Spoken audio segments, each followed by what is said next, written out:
사람들은 요한계시록을 너무 어려워하고 두려워합니다. 왜 그렇게 요한계시록이 어렵고 그렇게 느껴지느냐? 세 가지 이유가 있습니다.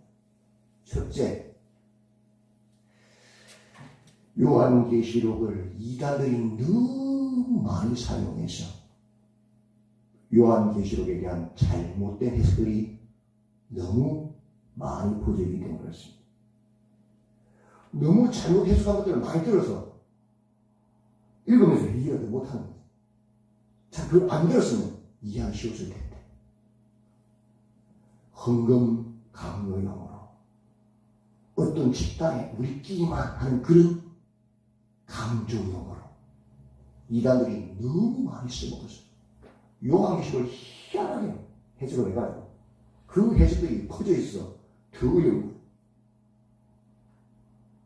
둘째, 요한계시록이 쓰여진 시대 AD 95년의 그 배경을 몰라요. 그 배경 속에 있는 사람들에게 쓴 편지 아닙니까? 1차적으로. 그 배경을 모르면 이해가 못하는 거예요. 초대 교회 시대 때 배경을 알아야, 역사를 알아야 이해가 되거든.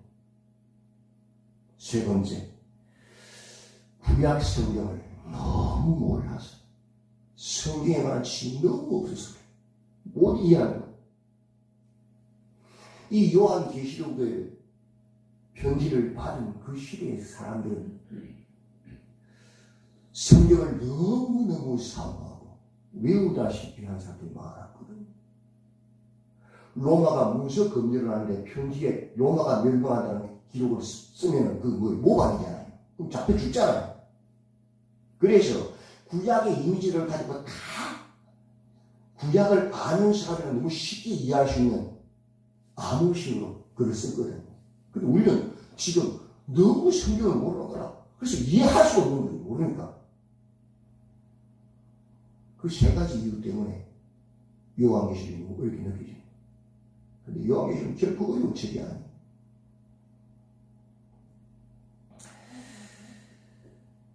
(1세기) 요한계시록이 쓰여진 그 시대의 배경이 무엇이냐?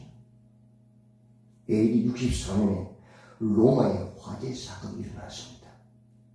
그 불을 누가 질렀다고 그 화재에 대한 책임을 내라고 해서 로마 황제가 누구의 그 모든 책임을 뒤로 씌웠어요? 성령의 불그르는 기독교인들에게 그 모든 책임을 자기가 면하려고 뒤집어 씌워버렸어요. 기독교인들이 불질렀다. 그래서 핍박이 시작됩니다. AD 67년에서 68년 사이에 사도 바울이 참수됩니다. AD 70년에 로마의 기도 장군에 의해서 예루살렘 성전이 불타고 예루살렘이 멸망합니다. AD 95년, 96년에 마지막 사도였던 사도 요한조차도 밤모습으로 유배되는 가운데 그 절대적인 위기 가운데 극심한 핍박 속에서 밤모습에서 사도 요한이 쓴 편지가 바로 뭐라고요? 요한계시록. 그 배경을 알아요. 그리고 그 뒤에 무려 200년 동안 극심한 로마의 핍박이 이루어질 것입니다.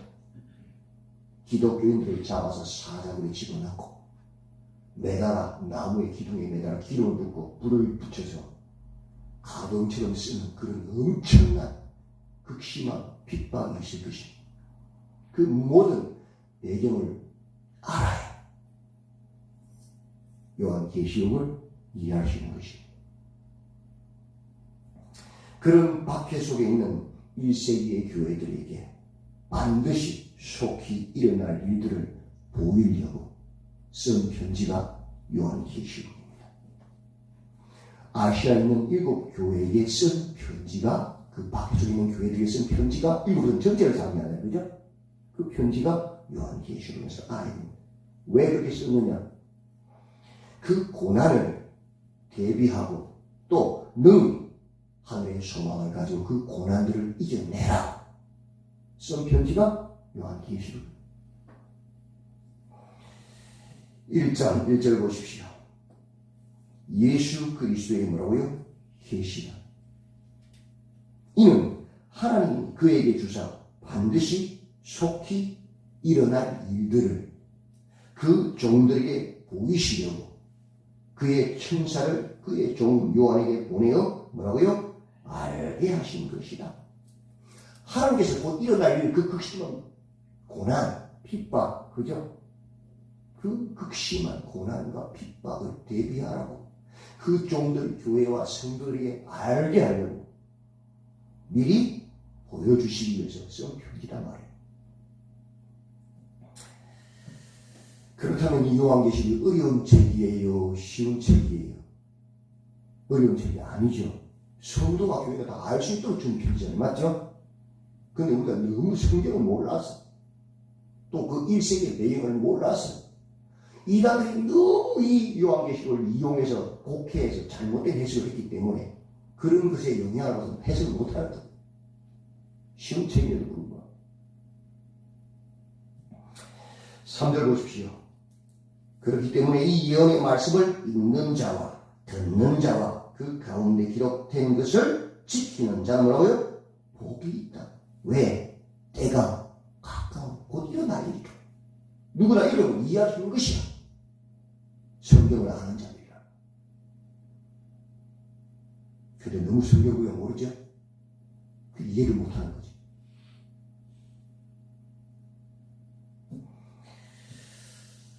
이 계시록의 편지의 대상이 누구냐? 이 편지를 누가 읽고 복 있는 사람이 되라고 쓴 것이냐? 4절 보십시오. 요한은 아시아에 있는 뭐라고요?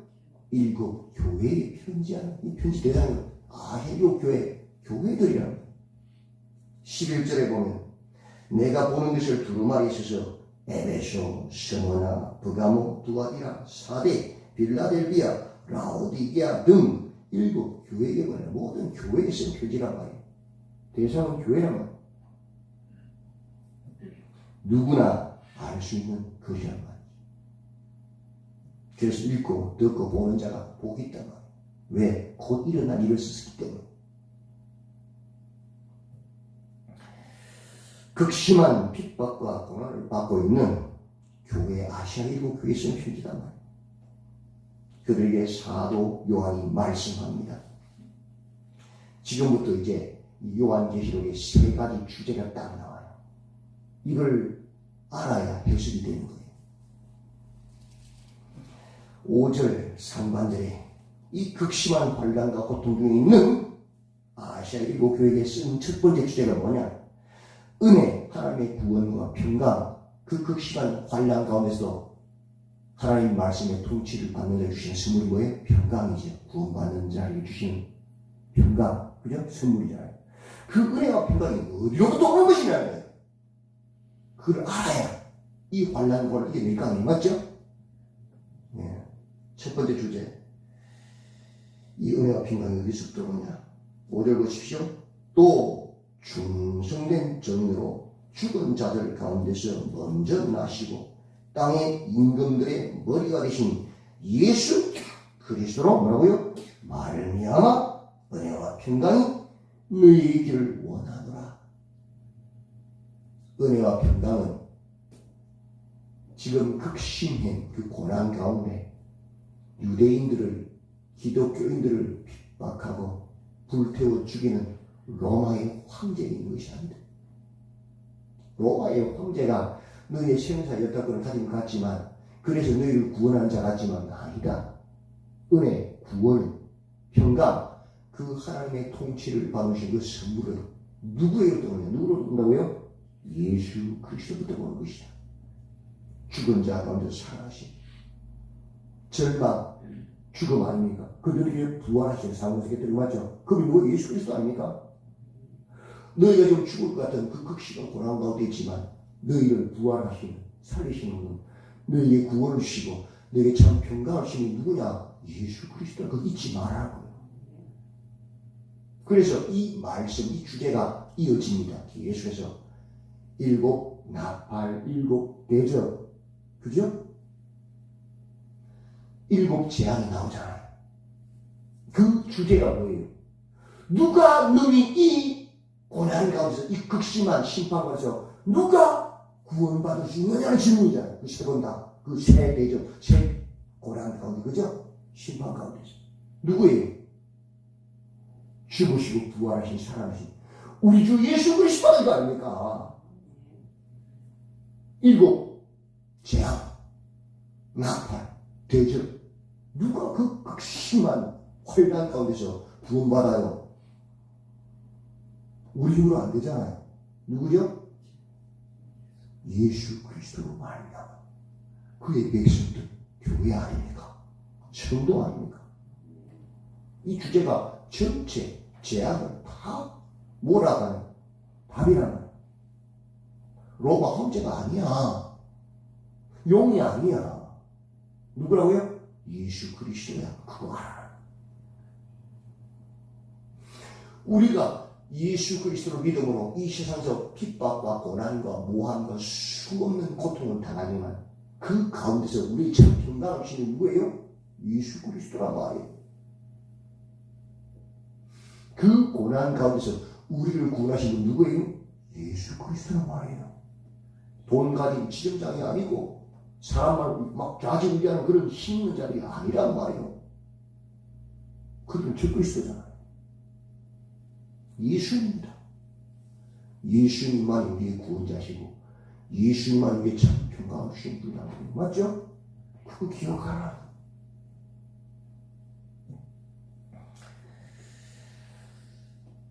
그가 우리를 구원하신다. 5절 하반절부터 6절까지 그 두 번째 주제가 나옵니다. 우리를 사랑하사 그의 피로 우리 죄에서 우리를 해방하시고 그의 아버지 하나님을 위하여 우리를 나라와 제사장으로 삼으신 그에게 영광과 능력이 세세토록 있기를 원하노라. 아멘. 이 극심한 고난과 핍박과 환난 가운데서 우리의 사명이 무엇이냐? 질문한 거예요.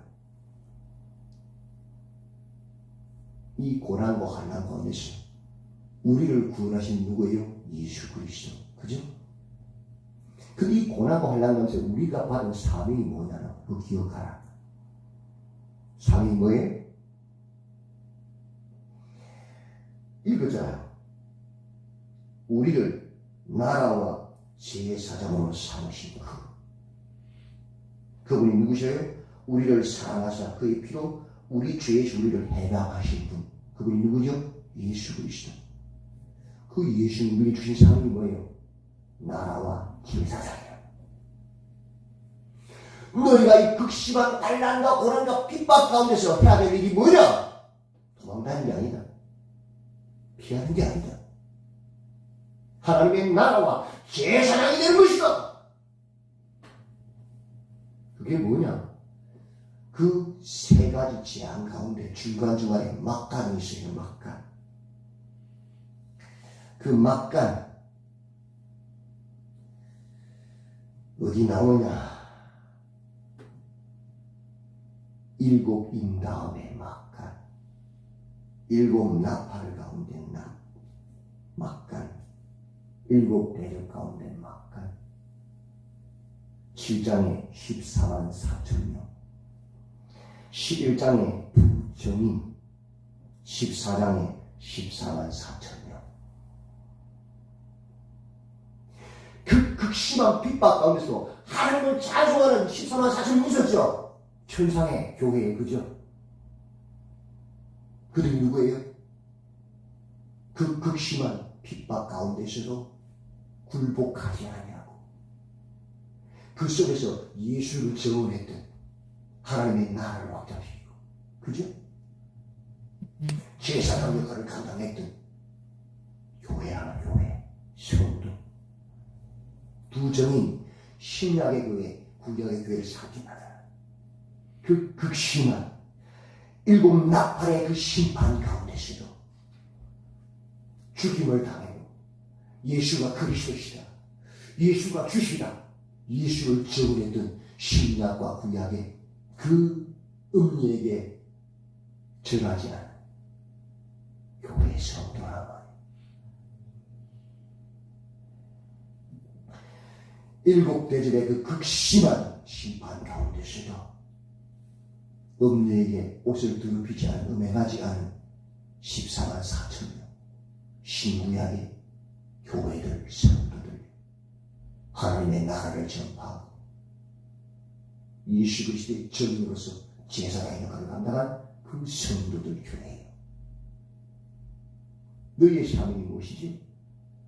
하나님의 나라 제사장하는 그 기억하라.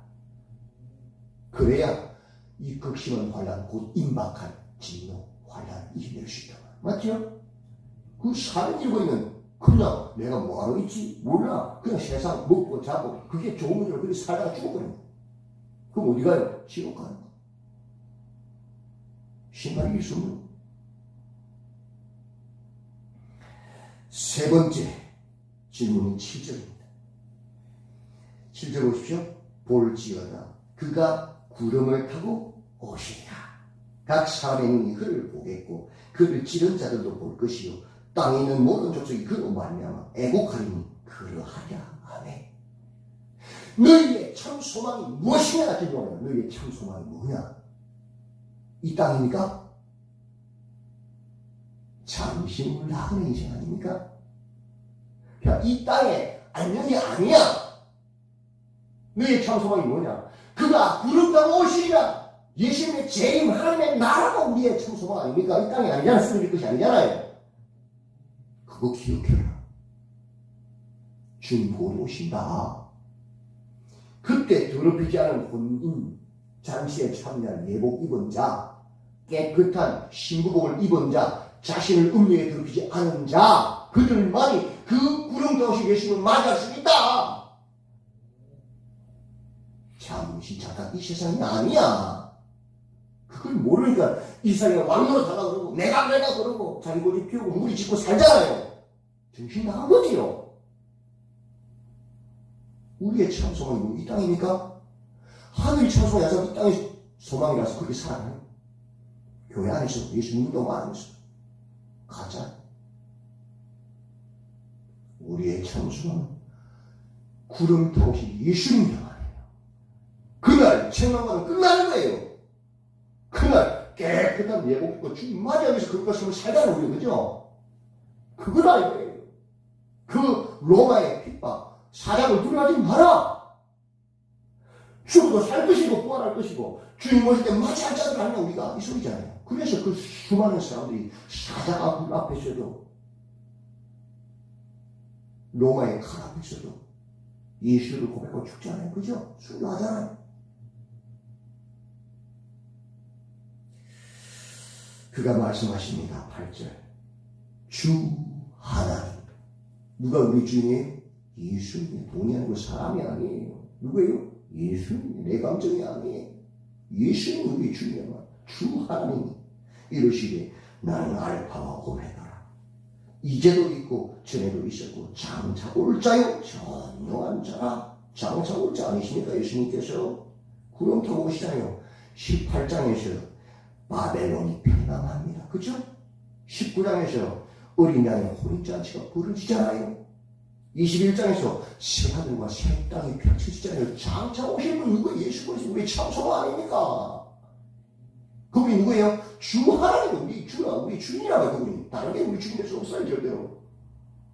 사람 우르르, 그거 주인 누구예요? 사람이요. 돈 따라 우르르, 그 돈이 주인이요. 예수가 주인 사람 아니에요, 절대로. 내 감정 따라 우르르, 그거 주인 누구? 내 감정이 주인 거예요. 예수가 주인 아니에요, 그 사람들은. 지옥 갈 사람들이요. 우리의 주인은 하나님, 예수 그리스도. 어떤 교회도 나의 주인은 예수님이야. 예수님이라면 예, 아니고 아니고 그죠? 그게 구원이에요.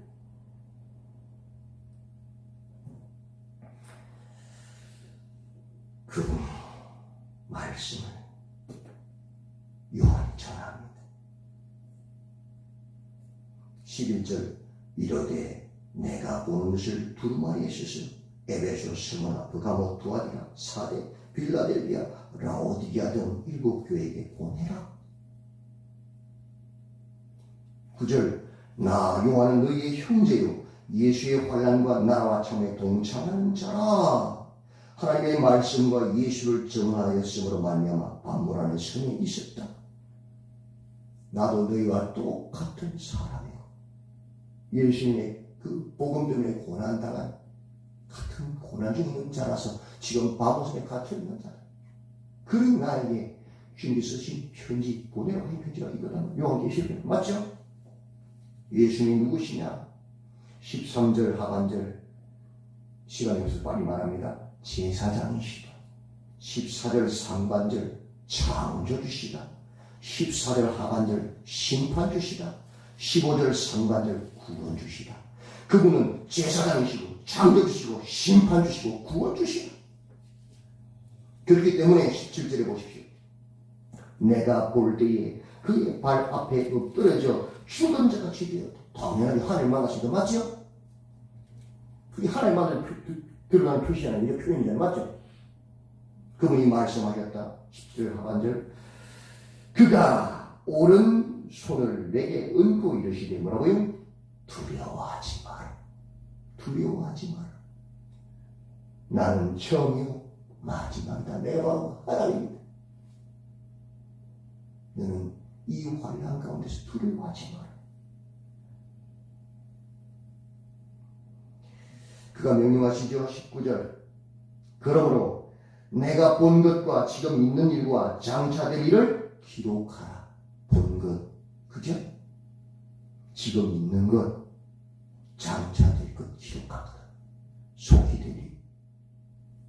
20절. 내가 본 것은 내 오른손에 7별의 비밀과 또 7 금촛대와 7별은 7 교회의 사자요 7 촛대는 7 교회니라. 2장 1절.